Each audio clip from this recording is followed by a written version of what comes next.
Hi നമസ്കാരം. നമ്മളെല്ലാവരും പാട്ട് കേൾക്കാൻ ഇഷ്ടമുള്ള ഒരാളാണല്ലോ. സാധാരണ നമ്മൾ ഉപയോഗിക്കുന്നത് സ്പോട്ടിഫൈ അല്ലെങ്കിൽ ആപ്പിൾ മ്യൂസിക്, യൂട്യൂബ് ഇതുപോലുള്ള ആപ്ലിക്കേഷൻസ് ആയിരിക്കും പൊതുവെ ഉപയോഗിക്കുന്നത്. പക്ഷേ ഇതിൻ്റെയൊക്കെ ഒരു മെയിൻ പ്രശ്നം എന്ന് വെച്ച് കഴിഞ്ഞാൽ നമുക്ക് പൈസ കൊടുത്താലേ ഇതിൻ്റെ മുഴുവൻ കാര്യങ്ങളും നമുക്ക് കിട്ടുള്ളൂ. ചില സമയത്ത് ചില പാട്ടൊക്കെ സെറ്റ് ചെയ്യാൻ പറ്റും, പിന്നെ അങ്ങോട്ട് നമുക്ക് സെലക്ട് ചെയ്യാൻ പറ്റില്ല, പിന്നെ അത് നമുക്ക് പാട്ട് ഫുള്ളായിട്ട് നമുക്ക് കിട്ടത്തില്ല. പൈസ കൊടുത്തു കഴിഞ്ഞാൽ പ്രീമിയം എടുത്താൽ മാത്രമേ നമുക്ക് കിട്ടത്തുള്ളൂ. ഒരു വളഞ്ഞ വഴി ഞാൻ കാണിച്ചു തരാം. നേരെയുള്ള വഴിയല്ല, ചില വളഞ്ഞ വഴിയാണ്. പക്ഷേ എന്നാലും നമുക്ക് നമ്മുടെ ഇഷ്ടത്തിന് പാട്ട് സെലക്ട് ചെയ്യാനും ഒക്കെ പറ്റുന്ന ഒരു ചെറിയ പരിപാടി. വാ നോക്കിയിട്ട് വരാം.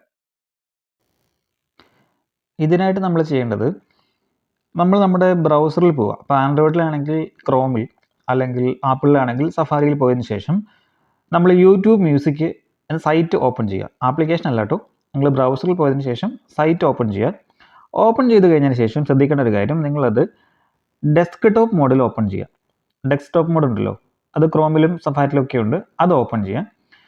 ഓപ്പൺ ചെയ്ത് കഴിഞ്ഞതിന് ശേഷം വേറെ ഒന്നും ചെയ്യാനില്ല, നിങ്ങൾക്ക് ആവശ്യമുള്ള പാട്ട് സെലക്ട് ചെയ്യുക. സെലക്ട് ചെയ്ത് പ്ലേ ചെയ്ത് കഴിഞ്ഞാൽ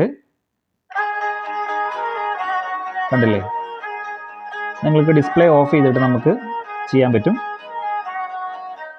ഇങ്ങനെ ഡിസ്പ്ലേ ഓഫ് ചെയ്ത് നമുക്ക് ചെയ്യാൻ പറ്റും. അതുപോലെ ലോക്ക് സ്ക്രീനിൽ ചെറിയൊരു നമുക്ക് കൺട്രോൾ നമുക്ക് കിട്ടുകയും ചെയ്യും. യൂട്യൂബ് മ്യൂസിക്കിനൊക്കെ ആപ്ലിക്കേഷൻ എടുത്തു കഴിഞ്ഞാൽ ഒരു പക്ഷേ നമുക്ക് ഡിസ്പ്ലേ ഓഫ് ചെയ്യാൻ പറ്റിയെന്ന് വരില്ല. പക്ഷേ ഈ പരിപാടി ചെയ്ത് കഴിഞ്ഞാൽ നമുക്ക് ഡിസ്പ്ലേ ഓഫ് ചെയ്ത് ചെറിയ കൺട്രോളോട് കൂടി നമുക്ക് എന്ത് ചെയ്യാൻ പറ്റും, മ്യൂസിക് ആസ്വദിക്കാൻ പറ്റും. നിങ്ങൾക്ക് ഈ മ്യൂസിക് പ്ലേ ചെയ്യുമ്പോൾ തന്നെ ഫോണിലെ മറ്റ് ആപ്ലിക്കേഷൻ ഓപ്പൺ ചെയ്യാൻ ജസ്റ്റ് ഹോം സ്ക്രീനിലേക്ക് പോയാൽ മതി. പാട്ട് അവിടെ പ്ലേ ആവും. മറ്റ് ആപ്ലിക്കേഷനൊക്കെ നമുക്ക് ഓപ്പൺ ചെയ്യാൻ നമുക്ക് പറ്റും. സോ ഇങ്ങനെ ഈ പരിപാടി നമുക്ക് ചെയ്യാൻ പറ്റും.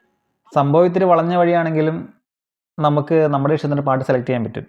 പിന്നെ യൂട്യൂബ് ആയതുകൊണ്ട് പരസ്യമില്ല എന്ന് വിചാരിക്കരുത്, നോർമൽ പരസ്യങ്ങളുണ്ടല്ലോ, ഉണ്ടെങ്കിൽ പോലും നമുക്ക് ഇതിൻ്റെ മെയിൻ കാര്യം എന്ന് വെച്ചാൽ നമുക്ക് ഡിസ്പ്ലേ ഓഫ് ചെയ്യാൻ പറ്റും, പാട്ട് സെലക്ട് ചെയ്യാൻ പറ്റും.